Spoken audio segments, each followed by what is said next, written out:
সুপ্রিয় দর্শকবৃন্দ, আসসালামু আলাইকুম রহমতুল্লাহি ওয়া বারাকাতুহু।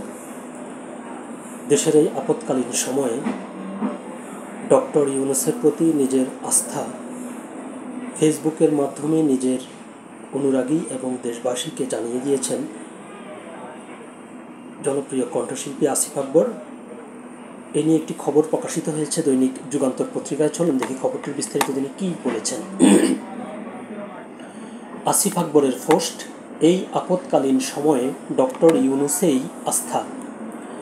দেশের এই আপৎকালীন সময়ে অন্তর্বর্তী সরকার প্রধান ডক্টর মোহাম্মদ ইউনূস স্যার এই আস্থার কথা জানিয়েছেন জনপ্রিয় সঙ্গীতশিল্পী আসিফ আকবর। রোববার সামাজিক যোগাযোগ মাধ্যম ফেসবুকে দেওয়া এক পোস্টে এই মন্তব্য করেন আসিফ আকবর। সম্প্রতি ইশরাক হোসেনকে মেয়র হিসেবে শপথ পাঠ না করানোয় ছাত্র উপদেষ্টা ও জুলাই বিপ্লবের অন্যতম নায়ক আসিফ মাহমুদ সজীব ভূঁইয়ার পদত্যাগ দাবি করেছেন বিএনপির অন্যতম শীর্ষ নেতা সালাউদ্দিন আহমেদ। এবার আসিফ মাহমুদের সঙ্গে এই নেতার হাত মেলানোর একটি ছবি শেয়ার করেছেন আসিফ আকবর, যেখানে সংবিধান সংস্কার কমিশনের প্রধান অধ্যাপক আলী রিয়াজকেও দেখা গেছে। এই সময় ছবিতে তিনজনকেই হাস্য উজ্জ্বল দেখা যায়, যা শেয়ার দিয়ে দেশ নিয়ে নিজের আশার কথা শোনালেন আসিফ আকবর।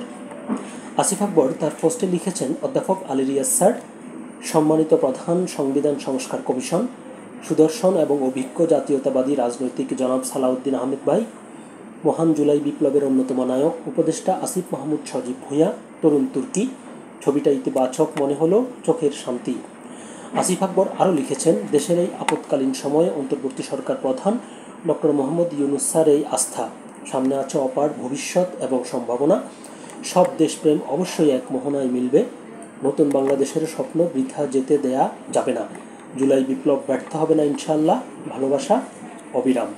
খবরটি ছিল পর্যন্তই। আল্লাহ হাফেজ।